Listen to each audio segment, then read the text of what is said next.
Welcome to Euronews Tonight. Here are our headlines. The fate of nearly 1,000 Ukrainian soldiers from the Azovstal steelworks in Mariupol remains unclear after being transferred to Russian-controlled territory. Hours after Sweden and Finland hand in formal applications to join NATO, Turkey throws a spanner in the works, blocking their bids. A Russian gymnast has been suspended for 1 year for wearing a pro-war symbol at a competition back in March. And the heat and excitement mounts in Seville as Rangers prepares to take on Eintracht Frankfurt in this year's Europa League final. Hello and welcome to the programme. The Russian Defence Ministry says hundreds more Ukrainian soldiers defending Mariupol's Azovstal steel plant have surrendered. For weeks, Ukrainian forces have been resisting the Russian offensive from within the port city's sprawling steelworks, but now the fight looks to be coming to an end.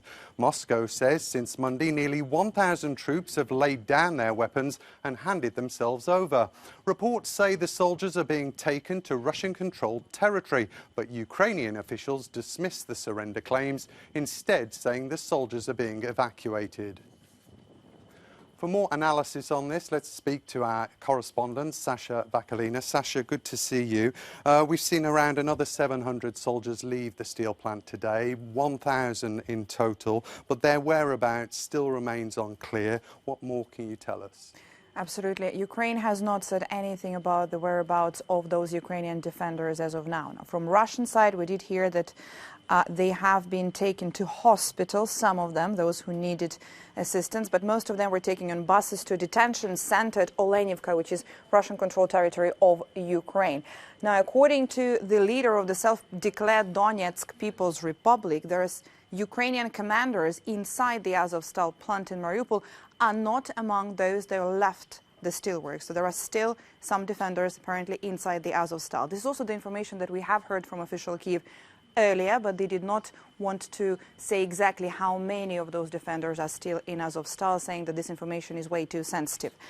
What happens next to those who were evacuated from Azovstal? Now, this is really tricky and unclear. We have heard some really alarming statements from Moscow by Russian lawmakers who said, and I'm quoting here, Nazi criminals should not be exchanged. We should do everything to ensure that they're put on trial. Animals in human form, they have been called by some. Ukrainian Deputy Defense Minister Hanna Maliar said today that these statements are most likely made for a domestic audience and domestic propaganda in Russia, according to Kyiv. There have been negotiations and there will be a prisoners exchange. They're not revealing any information or details about that either, saying it is indeed very, very sensitive. We just know that according to officials in Kyiv, there is an agreement, and this agreement was brokered between the two sides, as well as with the UN and Red Cross participating. This is all the information we have heard officially from Kyiv and Ukrainian authorities, Paul. This siege seems to be drawing to a close. It's taken months, in fact, to end. Why has it been such a focus, and why has the Azov Brigade been such a focus for the Russian military? Well, first of all, look, let's speak about who was there, who was inside the Azovstal steelworks. Among those people, defenders, Ukrainian defenders who were there was the 36th Special Marine Brigade of Ukraine's naval forces. There was a brigade for National Guard, border guards, police officers. There were also volunteers, those people who joined the territorial defense right when the war started. And then, of course, there is the Azov Regiment, which is now part of Ukraine's National Guard. Now, we have to talk here a little bit more about Azov Regiment itself. It was founded in 2014, and indeed, among the initial founders, there were people who shared some rather far-right views. And this is something that you might hear quite often when people are talking about the Azov Regiment. Then later on the year, the founders and the commanders changed, and in 2014, actually, Azov militia was folded into Ukraine's National Guard. They are under the control of Ukraine's Interior Ministry. In 2014, they played a crucial role in helping to defend Mariupol and to take it back from Russian forces and pro-Russian separatists back in 2014, when right after the annexation of Crimea, pro-Russian separatists tried to take over Mariupol as well. And for a while, for a few weeks, the city was under their control and the heavy fighting was happening here. So ever since 2014, Azov Regiment and Mariupol particular importance and significance for Moscow and for Russia. These were the guys and these were the defenders who stopped pro-Russian separatists back in 2014. Also, quite often one could hear the statements from Moscow, like the one from Russian Foreign Minister Sergei Lavrov, who used the presence of Azov regiment to justify the bombing of the maternity ward in Mariupol in early March. And he said that Azov regiment and other radicals were hiding in the building and that in fact the hospital was not a hospital, it was Azov base. This is how important Azov regiment and the other defenders who were still inside the Azovstal steelworks are. So the questions now are, if there is a prisoners exchange, how would they work and what is that very sensitive agreement that was brokered between Ukraine and Russia? Indeed, Sasha. Thank you so much for that analysis. In the south, Ukrainian forces have been mounting successful counterattacks against Russian positions, and the army is edging closer to Kherson, the first major Ukrainian city to fall under Moscow's control. Our international correspondent, Annalise Borges, has been on the front line and joins us now from Mykolaiv region. Annalise, great to see you. You're in the south of the country. You've been with a brigade near Kherson. Tell us what you saw. Yes, well, we were escorted to one of the multiple front lines in this battle for Kherson by Deputy Commander Nazar. He is leading a battalion of about 500 men in this fight. A fight, of course, that has been taking a heavy toll on the Ukrainian side and on the Russian side. Kherson is a very symbolic place. It's a strategic area. Also, the very first city conquered by Russian troops. We spent quite some time with the soldiers near the front lines today, and I must tell you, it was surprisingly quiet as we were in that area. We were about a kilometer from the line of contact itself, and we could actually speak and walk around with Commander Nazar, who wanted to show us some of the damage sustained in a village nearby.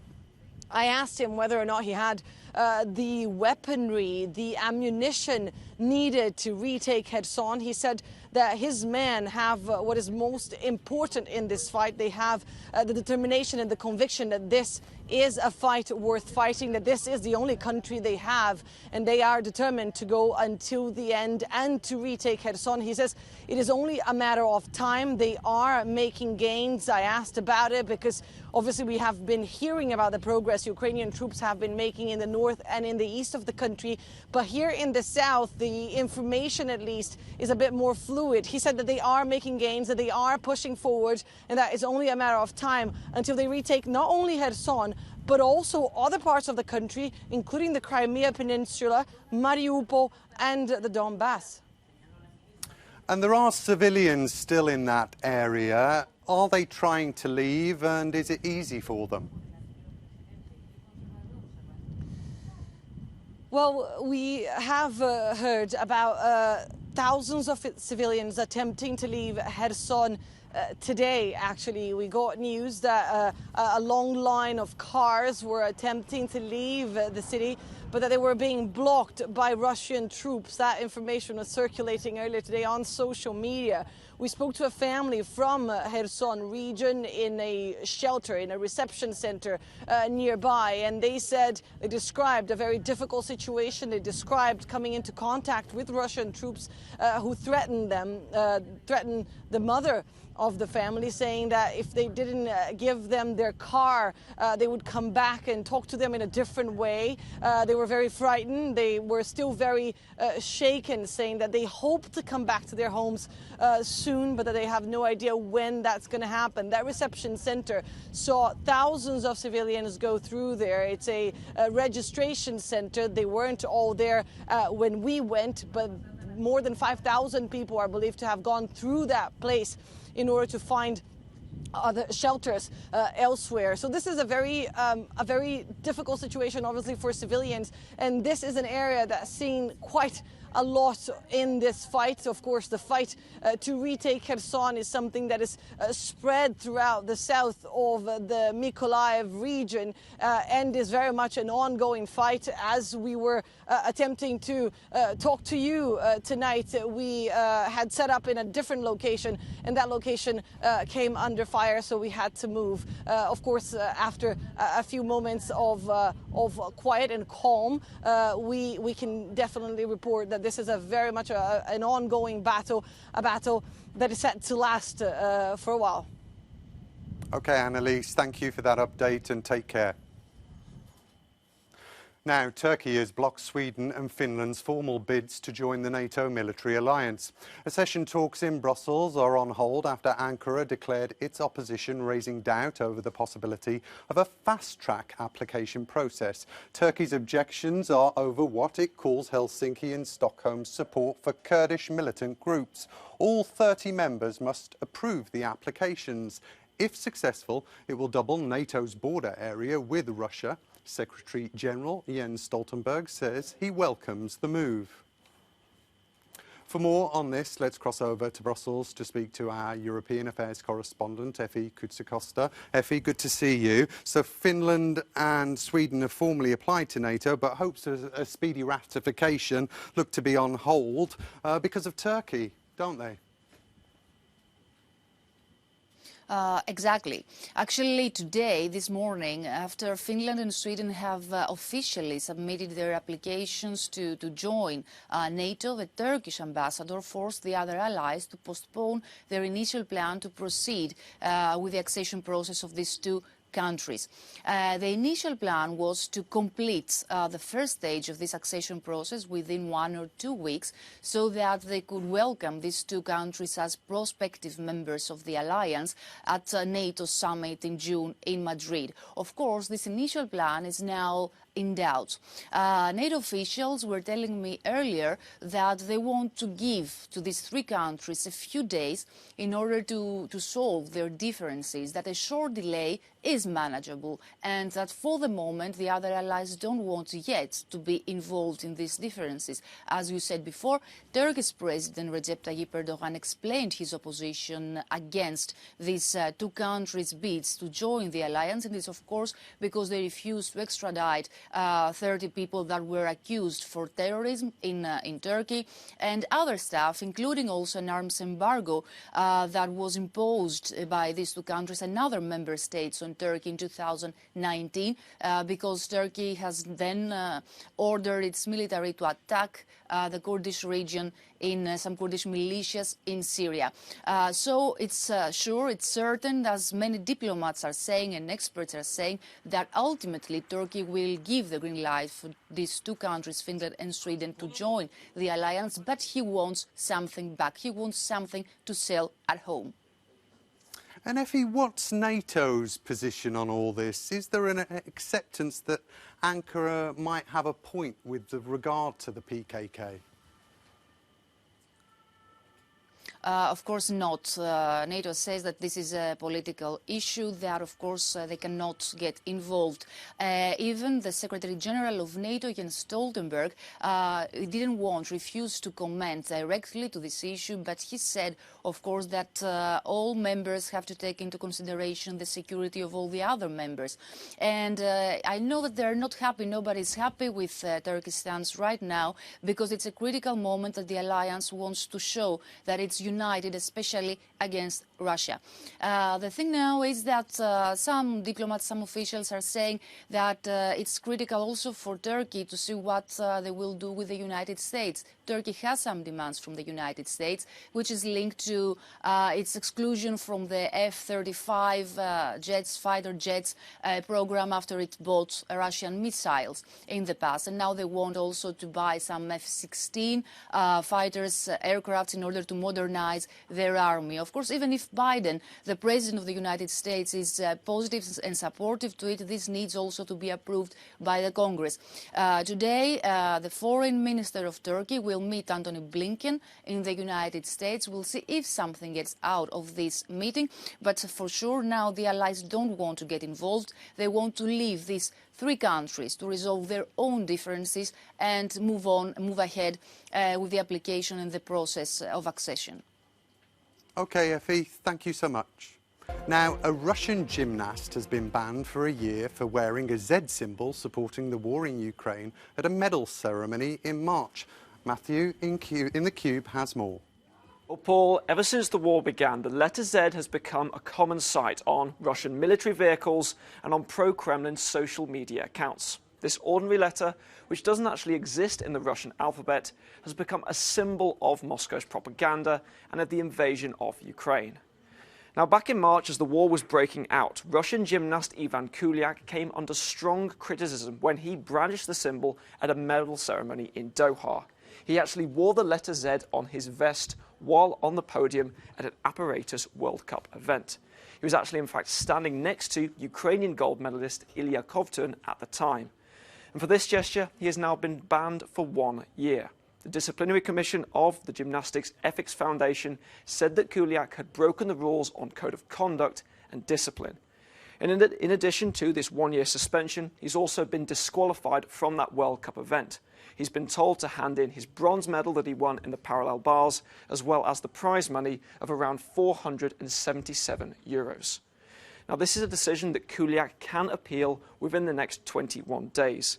But it's also worth noting that, like other sporting bodies, the Gymnastics Federation, as the war broke out, banned Russian and Belarusian athletes from competing. And Paul, Kuliak's ban could even be extended for a further 6 months if, in 1 year's time, he is still not allowed to compete as a Russian gymnast. Matthew, thank you. Rangers and Eintracht Frankfurt will square off in tonight's Europa League final in Seville, hoping to claim their first European trophy since 1972. A win would also see the Glasgow side join bitter rival Celtic in next season's Champions League. Sports editor Andy Rabini joins me now to preview a fascinating fixture and talk through other top stories from the world of sport. Andy, good to see you. Less than 10 years ago, Rangers were entering administration. They dropped to Scotland's third tier. What a turnaround. Now they're in a Europa League final. Can they do it? I think they can. I'm pretty sure the thousands of Scottish fans who've travelled to Sevilla will also believe that they can go all the way. It's their first final in 14 years. They haven't won it since 1972. And what a turnaround. It has been a decade of turmoil on and off the pitch for the Scottish club. And after winning the league last season, winning a European Cup this season would ultimately mark the end of what has been such a dark chapter for Rangers. Now, 10 years ago, the club, as you said, was in the third division of the Scottish League, and after it was liquidated over the summer, and now they're facing Frankfurt in the final after the German side knocked out Leipzig. Frankfurt are not to be taken lightly, although it has been an odd season for them. They've regularly defied the odds in the Europa League, but in the Bundesliga they are mid-table, but in the Europa League, as I said, beating Barcelona and then West Ham with terrific achievements. But Rangers have also defied the odds after a poor start in the group stages, and their manager Van Bronckhorst seems to have found a winning formula with an expansive style of play, and I even believe that he's improved the side since Steven Gerrard left with almost a Dutch style of play here, with more expansive and more using his wingers better, and the emergence of Lundstram and Kent as well. So it should be a good game in Sevilla, and whoever wins will progress to the Champions League next season, as he said. Indeed, good luck to both sides with that. And I do have to ask you about Benjamin Gimay. He was the first black cyclist to win a stage in the Giro d'Italia, but it was very much a case of triumph and then tragedy, wasn't it? Tell me about that. And it was such a bizarre incident, which I watched yesterday. So after out-sprinting Van der Poel en route to a historic win on stage 10 of the Giro, Gimay popped a Prosecco cork into his left eye while celebrating on the podium. It was a tough watch because you could see that he was trying to smile and was hurt at the same time. What we didn't know was that he would be taken to the hospital. His team doctor, Pete Daniels, announcing later that medical examinations had revealed a hemorrhage in his left eye, so he decided to withdraw him in order to minimise the risk of its expanding. Now, it's a shame because the following stage, stage 11, would have suited his skills perfectly. We could have even probably seen a back-to-back wins here, but listen, I mean, he's only 22, and surely it's easier to learn how to open a Prosecco bottle than it is to win a stage on the Grand Tour. I'm pretty sure you would agree with that. Yeah, well, yes, possibly. I couldn't possibly comment. Thank you, Andy. Now, Italian opera singing moves the inner emotions and passions of many. Now, Italy wants to add the art form to its listing of intangible global heritage by putting in a bid to UNESCO. Judith Prescott reports. Opera was born in Italy, and from Scarlatti to Verdi, great Italian opera arias are sung all over the world. Now Rome wants credit where credit is due. Italy has put in a bid for UNESCO, the UN's cultural agency, to recognise the art of Italian opera singing on its list of intangible global heritage. I think it's a legitimate candidacy.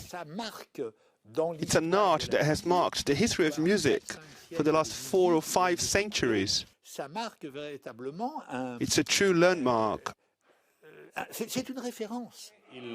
Italian opera singing is an art form that promotes peace in the whole world, because opera, operatic singing, is what gives life to characters, sensations, emotions, both for the audience and for the performer.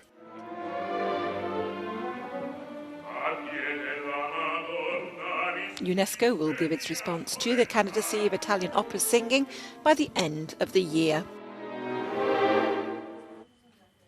We leave you with a no comment from Valletta in Malta, where athletes from 23 countries came together for the closing ceremony of the Special Olympics Invitational Games. Thank you for watching Euronews Tonight. Now passes forward the Special Olympics flag and flame onto the next hosting country.